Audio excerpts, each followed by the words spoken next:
Guys, Danica with KIJIJI Woodworks, and today I'm going to show you how to build a DIY 10x10 floating dock. Everything you need for this 10x10 dock is listed below in the description. If you're making your dock a little bit bigger or smaller, you can tweak those. Just draw it out first and then you'll know what to pick up at the hardware store. Now I'm just cutting the framing pieces of the outside of the dock to size. It doesn't have to be exactly 10x10. It can be a few inches over or under.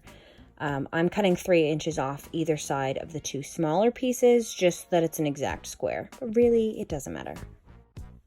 Now normally your joists are 16 inches on center.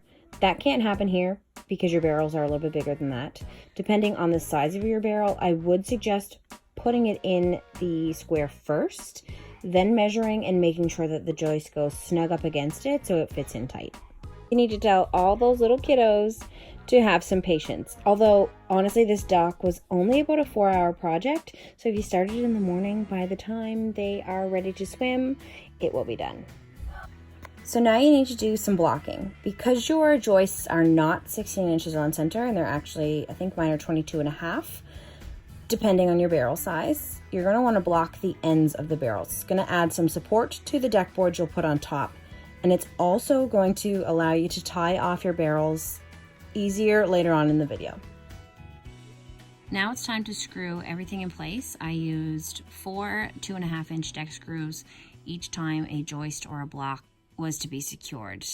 I also made sure again that the barrels are in extremely snug.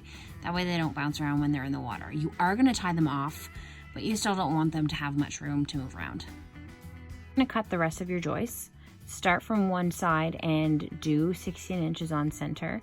If one ends up being a little bit less, that's totally fine. It's just more secure, but don't let any of them be over 16, especially because on the two ends of the barrel sizes, they are a little bit bigger.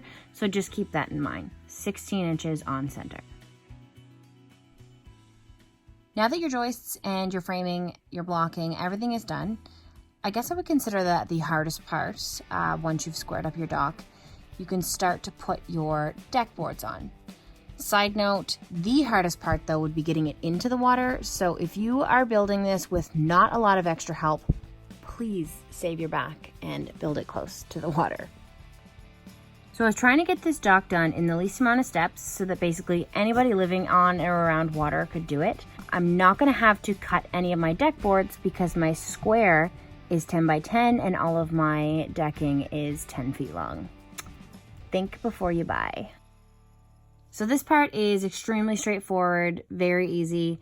Simply just lay out all of your decking on the frame and screw it down onto the joists.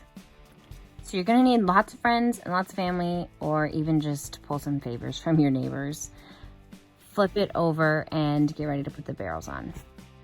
It's kind of hard to explain how to tie your barrel off, but essentially I just did 2 holes on the longer sides and 1 on the single so that they all sort of tied together, pulled super tight, and the knot was in there. The barrel's not gonna go anywhere. Trial and error anyway. We have a couple barrels left just in case one pops off. So far so good though.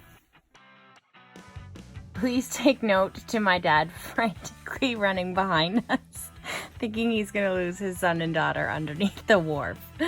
Anyway, this is where you need lots of manpower, pull in some papers, and get everybody to bring it close to the water.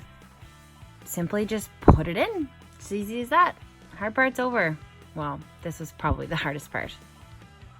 So a part I wasn't able to tape, or just didn't tape, is the tying off of the cinder blocks. We had a rope that we knew wouldn't disintegrate in the salt water, and we tied it to several cinder blocks and just dropped it in the ground. It's not gonna go anywhere. Thanks for coming back to my channel, everyone, and stay tuned for the next DIY. Until then, get out there and enjoy your dock.